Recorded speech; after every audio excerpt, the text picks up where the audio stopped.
Hello everyone, welcome to our channel will education and updates. आज की इस video में हम ब्लड प्रेशर के बारे में डिस्कस करेंगे। ब्लड प्रेशर अपने आप में एक छोटा सा टॉपिक है, लेकिन हम इसके बारे में डिस्कस करेंगे कि ये ब्लड प्रेशर होता क्या है। ठीक है, मेन पॉइंट्स हम इसके अंदर डिस्कस करेंगे।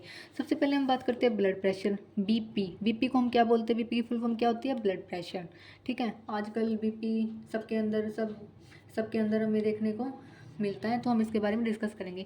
बीपी होता है ब्लड प्रेशर। अगर हम नॉर्मल ह्यूमन की बात करें तो नॉर्मल ह्यूमन का बीपी कितना होता है? 120/80 mm/Hg। ठीक है, Hg क्या होता है? Hg एक मरकरी होता है। ठीक है, Hg को हम क्या बोलते हैं? मरकरी। और ये क्या होता है? एक मेटल होता है, और ये मेटल क्या है? लिक्विड स्टेट में हमें मिलता है। ठीक है, अगर हम बात करें 120 को हम क्या बोलते हैं? Systolic pressure. 80 को हम बोलते हैं डायस्टोलिक प्रेशर। ठीक है, और अगर हम बात करें 120 है, 120 को हम प्योर ब्लड भी बोलते हैं और 80 को इम्प्योर ब्लड बोलते हैं। जो 120 है प्योर ब्लड के अंदर तो ऑक्सीजन प्रेजेंट होती है और इम्प्योर ब्लड के अंदर कार्बन डाइऑक्साइड प्रेजेंट होती है। ये क्वेश्चन आ सकते हैं कि प्योर ब्लड के अंदर कार्बन डाइऑक्साइड प्रेजेंट होती है, ऑक्सीजन प्रेजेंट होती है। ठीक है, तो इसमें प्योर ब्लड में ऑक्सीजन, इम्प्योर ब्लड में कार्बन डाइऑक्साइड प्रेजेंट होती है। उसके बाद अगर हम बात करें कि बीपी, अगर किसी मनुष्य का बीपी हाई हो जाता है तो उस टाइम कैसी सिचुएशन होती है? ठीक है, जब किसी मनुष्य का बीपी हाई होता है तो उसको पैरालाइज आने का बहुत ज़्यादा खतरा होता है। ठीक है, पैरालाइज क्या होता है? लकवा। और अगर किसी मनुष्य का बीपी लो हो जाता है तो उसको ब्रेन हेमरेज होने का खतरा हो जाता है। ठीक है, अगर हम बात करें कि बीपी को मेज़र करने के लिए हम कौन सी इंस्ट्रूमेंट का यूज़ करते हैं, तो उस इंस्ट्रूमेंट का नाम है स्फिग्नोमीटर। ठीक है गाइज, और इसमें जैसे मैंने ये 1/1 ये दे रखी है कि जैसे 180 और 1/120, अगर ये ऐसे इससे प्लस हो जाता है तो हाइपरटेंसिव, सबसे ज़्यादा खतरे वाली स्टेज हो जाती है हाइपरटेंसिव। ठीक है, 140 प्लस हो जाता है तो हाइपरटेंशन स्टेज हो जाती है, 130 से 139।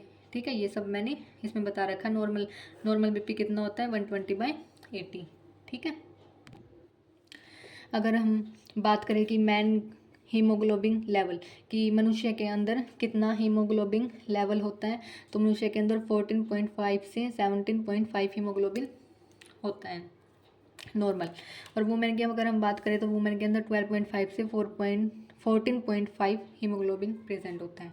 ठीक है, अगर ब्लड इन नॉर्मल पर्सन के अंदर कितना होता है? 14.5 हीमोग्लोबिन। ठीक है, हीमोग्लोबिन की अगर हम बात करें तो हीमोग्लोबिन क्या है? आयरन है।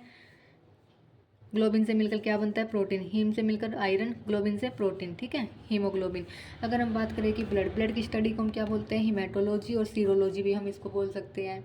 और कई बार क्वेश्चन ऐसे आ सकता है, जैसे ब्लड ग्रुप होते हैं, ए बी ब्लड ग्रुप होता है, ABO। ठीक है, इनके बारे में डिस्कस करेंगे कि किसने इनकी डिस्कवरी की थी। जो ये ABO ब्लड ग्रुप होता है, इसकी डिस्कवरी किसने की थी? कार्ल हैंडस्टेनर ने कब की थी? 1901 में। अगर हम बात करें AB ब्लड ग्रुप की डिस्कवरी किसने की थी, तो इसकी किसने की थी? Adriano Sturli and Alfred von Decastello ने कब की थी? 1902 में। ठीक है, अगर क्वेश्चन ये भी आ सकता है कि यूनिवर्सल डोनर का कौन सा होता है? Universal donor. ठीक है, यूनिवर्सल डोनर कौन सा होता है? O।